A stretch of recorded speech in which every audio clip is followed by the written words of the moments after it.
Hello, everyone, and welcome to the Scrapbook Pal YouTube channel. This is Dawn Pauly from D. Pauly Designs, and I'm so glad you could join me. Today, I'm using the Honeybee Stamps Everything Beautiful stamp and die set. I love this set because you get a large floral image, and then you get 4 smaller images, and lots of awesome sentiments with it. What I like about the sentiments is that if you purchase the coordinating die set, it has dies that cuts the sentiments out, which I absolutely love. I think it looks so much neater and cleaner on a card. I'm also using the Honeybee Stamps Eyelet embossing folder and die. This is a 5x7 embossing folder, and it is a 3D embossing folder. And you also get the coordinating die with it. So let's get started. The first thing I want to show you is that I went ahead and embossed my cardstock first and then used the die to make the scalloped edge. And you can see the dots on them are raised and they look really nice, but they're not very prominent because I ran it through the die cut machine after I embossed it. Now I'm going to show you how to do it if you want to have the dots more raised up. I'm going to go ahead and die cut my paper first. And I'm going to use the first one that I did as a guide as to where to die cut my paper. My suggestion would be to make a template and keep it with your embossing folder and die. I ran it through my die cut machine and now I have my scalloped edge. I'm going to take the paper and line it up in the embossing folder, and it's very easy to line up, and then I'm going to run it through my die cut machine like normal. It embosses really nice, and look at how the dots are all raised up and not flattened out. Here they are side by side, and you can see the difference in both of them. The one we die cut first and then embossed second, the dots are definitely more pronounced and raised up. It all depends on the look that you're going for. Today I'm using the one where the dots are not so pronounced. I'm going to stamp my image out with a Copic friendly ink. Now that's very important because this is a big image with a lot of detail and you don't want your ink to smudge while coloring it in. Next, I'm going to color in my images really quick because I'm not doing anything special for the coloring. I'm just using some alcohol ink markers, and I'm using a yellow for the center of the flowers.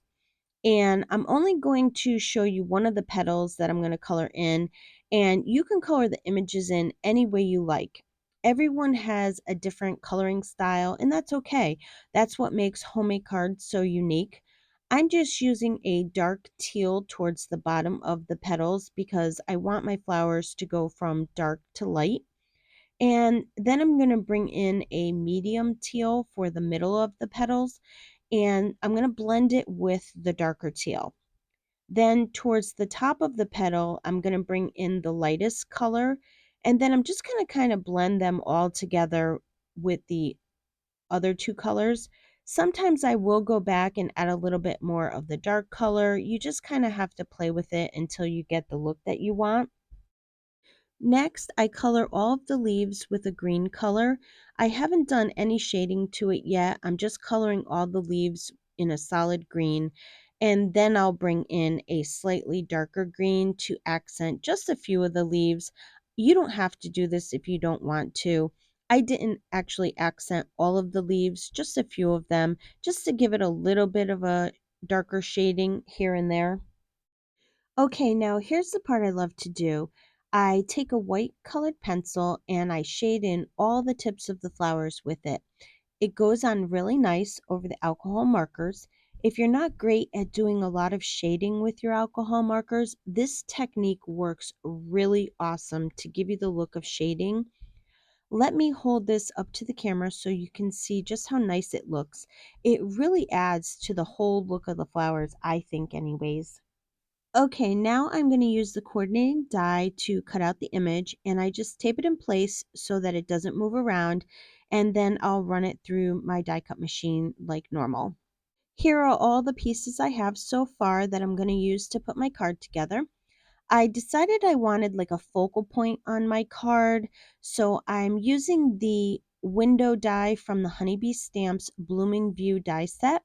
Now, you could use any die you have that might add a little bit of interest to the card front, and I'm going to die cut it from some white cardstock. Here I'm attaching a little piece of dark teal cardstock underneath the scallop bottom. Now you can put this so it goes all the way to the bottom of the card base, or leave a little white showing at the bottom like I did here. I left about a quarter of an inch under the teal. Now I'm going to adhere that card front to my 5x7 card base, and I'm going to adhere a piece of craft foam to the back of the window die that I cut out. And before I finish assembling my card, I'm going to emboss my sentiment. I rub my paper with my embossing powder bag, and then I stamp my image with some Versamark ink. I pour silver embossing powder on it, and then when my heat tool is good and hot, I'm going to just go ahead and emboss the sentiment. Then to finish off the sentiment, I'm using these awesome coordinating dies to cut it out. You get such a nice die cut sentiment from it. I just love the look of it. Now let's finish off the card. I adhere the window onto the front of the card, and then I'm going to adhere the flowers onto the left side of the window frame, and I just kind of offset it a little bit to leave some of the white showing. And then I adhere the sentiment across the bottom of the window frame, and I overlap it over the flowers. I decided I wanted to add a little bit of bling to the card. Who doesn't like bling on their card, right? So to finish it off, I took some Spellbinders self-adhesive black pearl enamel dots and put them randomly on the card. I use an X-Acto knife to help me pick up the enamel dots and place them where I want them to go. Now, if you notice, I'm able to pick up the enamel dots and move them all around even after I put them on the card. That's because I gently laid them on the card and I didn't press down on them. Once I have them where I want them to go, then I'll press them down in place. And that's it. That's going to complete my card for today. I hope you enjoyed watching me use the Honeybee Stamps Everything Beautiful stamp and die set. I want to thank you for joining me on the Scrapbook Pal YouTube channel. I would love for you to leave a comment below and let me know what you think of the card. If you liked the video, please give it a thumbs up and be sure to subscribe to the Scrapbook Pal YouTube channel and their other social media platforms so you don't miss out on any great inspirational videos. Also, check out their website for any new releases they might have. As always, I want to thank you for spending your time with me, and I hope you have a wonderful day.